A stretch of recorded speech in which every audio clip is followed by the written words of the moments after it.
What is up, YouTube? My name is Jesse, and this is my debut video, and I am stoked to be sharing with you my experience with the Kanger Cupti mod.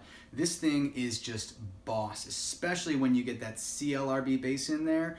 I know that a few people have read reviews, people having issues with wicking it properly, getting dry hits, or getting that gurgling, flooding problem, but I found a solution, and I'm about to share with you right now, so check it out.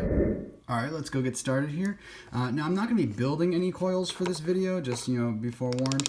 I am going to be, putting a new coil in here that I've pre-wrapped. It's triple, it's 30 gauge stainless steel, triple twisted, and I've got about, I think 5 wraps in there. I'll take a look in a second, and, that should be putting out about, 0.3 ohms, I guess, if I get about 5 wraps. So let's just go ahead and pull this stuff out of here.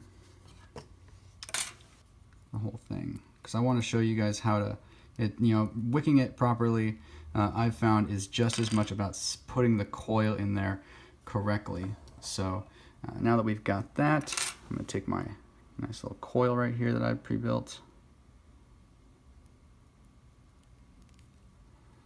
Okay, and now this is where you have to start paying attention, because what I've seen most people do is they take their coil and they put it right up in there, against, kind of even aligned with the holes in the post. But that's a problem, because one, you're not letting enough space down below your coil for where, your cotton's going to be sitting next to those juice ports. And the other thing is that your air is coming out from right here. So when you look at the chimney, where to put that thing? When you look at the chimney, you've got the air coming out of here, from your air coming in this way, coming out this hole, and going right in here, right back through the center. So you want to sit that coil right near the intake from right there, where it goes down to the chimney. So as close as you can get to the top without touching, the better. And the other thing is that you're leaving more room down below for your cotton to just, fluff up and absorb any, juice that's coming in through these portals. So you can fluff up the juice really big, and you don't have to push it up against those portals. So I'm going to show you what I mean by that right now. So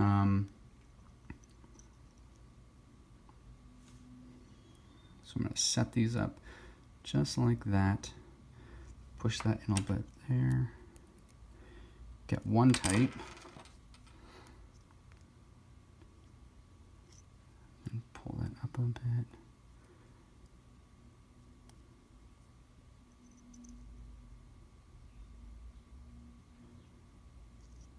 Okay, that's looking all right.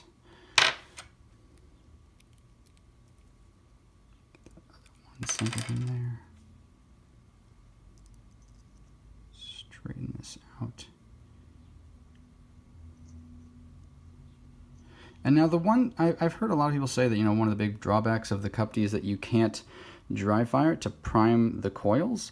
I haven't actually had that to be a problem. I mean, yeah, you can't dry fire it because, it's like the way that RTA is designed. But I honestly haven't had that to be a problem yet. So you see how I've got that coil just sitting right up in there? I like to lift it up a little bit high, and I can always push it back down if I want. Okay, let's go take my snips here.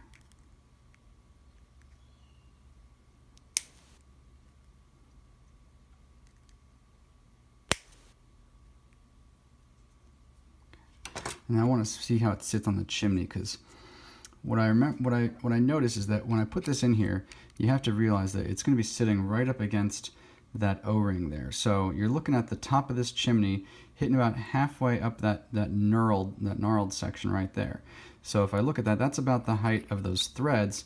So I want that coil to be just above where the threads end, just barely above it. And so I can lift that thing up even just a little bit more, which I'll do right now.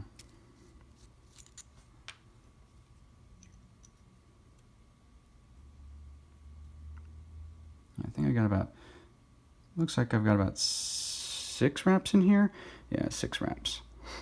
And that's good, because I had 5 wraps before when I was doing the double twisted strands, but I'm switching to the triple twisted, so we'll see how that looks, how that comes out in the ohms. That might be a little bit too high. Let's go ahead and push it down just a tiny bit there. That should be good. Just above, maybe so that you can see where when those posts are tightened down, you know, that's a line going straight through the center. I know this is a 2.5 millimeter, but you know, with this springy stainless steel wire, it probably comes out to closer to 3. And honestly, I like that to be a little bit thicker, because then you can get a thicker cotton amount in there and really get a thick amount of cotton just fluffing up around the base. So now let's go ahead and cut a piece of this here.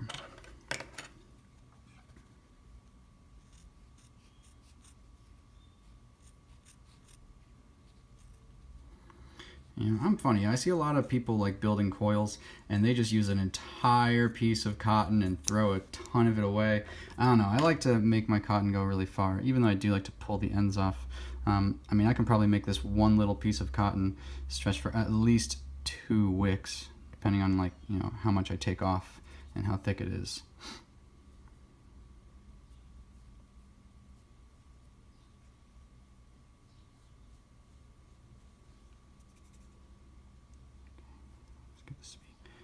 Nice and fluffy before I roll it.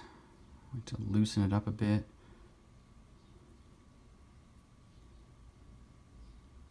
Sticking to my fingers just a tiny bit because I got the juice on there.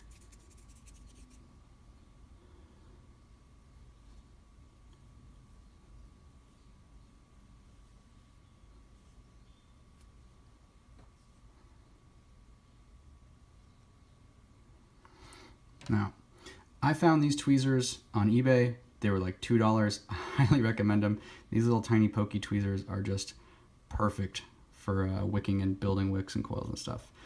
They're just so tiny and pointy. I can get in there and just poke around. It's just perfect. Okay, so now that I've got that,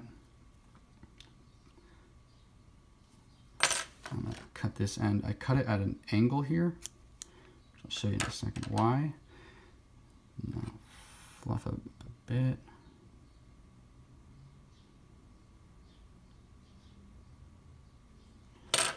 Pull it back through. And now what I'm looking for here is that when I fold it down, I want this end to just be like fluffed back up in there directly underneath the coil, and then this right here will sit flush. So I usually cut a little bit more right off the top, right around here. In fact, let's just pull this through a tiny bit more. That looks like it should be good. Just fluff up and sit right down there. And you know, I used to juice this thing up before I put the cover back on it, but I found that when I juice it before I put the cover on, the juice kind of compacts it, and I had the tendency of like juicing it and then compacting it. But I want it to be fluffy when I put that on there, and I want it to remain fluffy. So it's gonna sit just like that. I'm just gonna cut the other end, and we can always cut more. So let's be a little bit generous here. Fluff that up from where the scissors cut it. And what I try to do is I like try to take this tip here and fan it out as much as I can, so that this goes underneath like that, and then this top will fan out left and right. Okay, that's looking good. So I know it looks like a mess, but trust me, I'm gonna take this down here and I'm gonna work it on there so there's a little bit extra there, so I can go ahead and cut some of that off.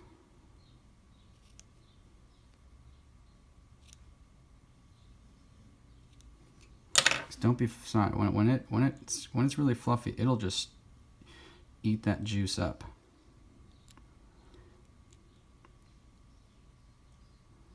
I like to twist it backwards a couple times, a little bit, before I start threading it. That way it doesn't pull the cotton with it. I like to just do it real gently, nice and gentle, so it doesn't grab the cotton too much and pull the cotton around. In fact, I can see that cotton's getting pulled, so I might need to push it back in there a little bit more. But remember, you want it to remain real fluffy right around those juice ports. You don't want it to be, you know, pushed in up against those juice ports too much.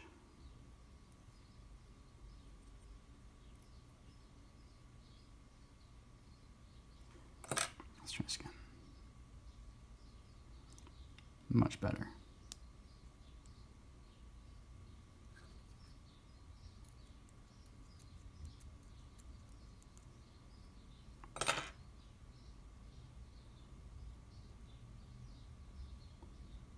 Nice and gentle.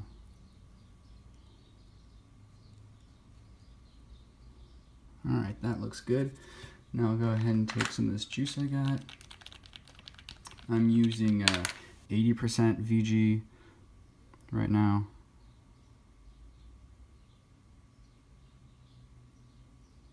Just get it in there. Just really get it in there. It'll work its way down. Get that stuff, all that fluffy stuff will get nice and saturated. All right, and I think that's good. So let's go ahead and put it in the mod, and then puff on it and see how it see what the clouds are like. Welcome back. I hope you enjoyed that build tutorial. Couple takeaways. First, when you put that coil in there, you don't want to center it with the holes where the leads go through. You want to raise that up as high as you can so it's right next to the chimney, so you get better airflow around the coil, and you're freeing up space below it for that cotton to really fluff up around those juice hole ports. That's going to save you a lot of headache when it comes to gurgling and dry hits. So now I've got this thing at 0.28 ohms. I'm going to hit it at 25 watts and let's see how it does.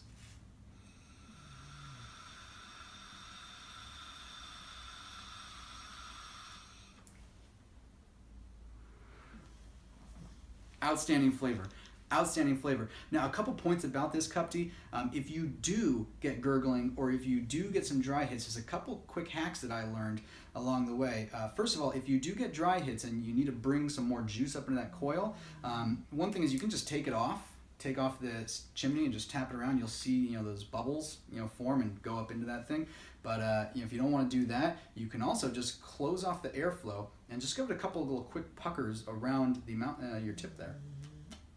Just like that. You want to be gentle though, because that's going to create that negative air pressure in that chimney, causing the juice to break the surface tension and be brought up into that wick. Now, if you do too much and it's getting flooded and you're like, oh my God, now it's gurgling.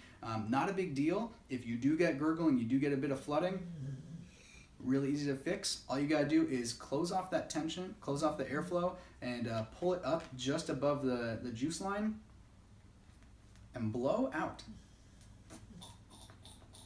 So hear that? That's the juice just getting pushed out, all the excess juice. Then what I do is just crank it back down and it is good to go.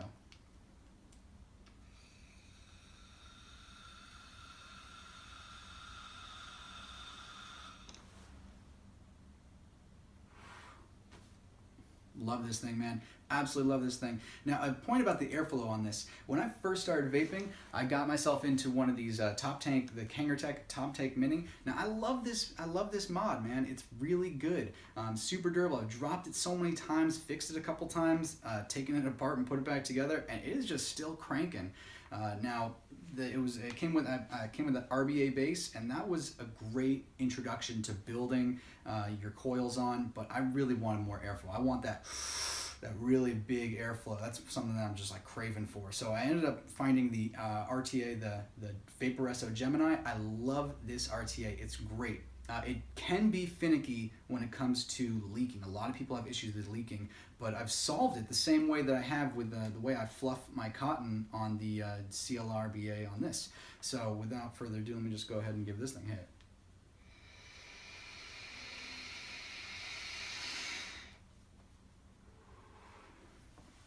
Great airflow. That's what I just love about this thing.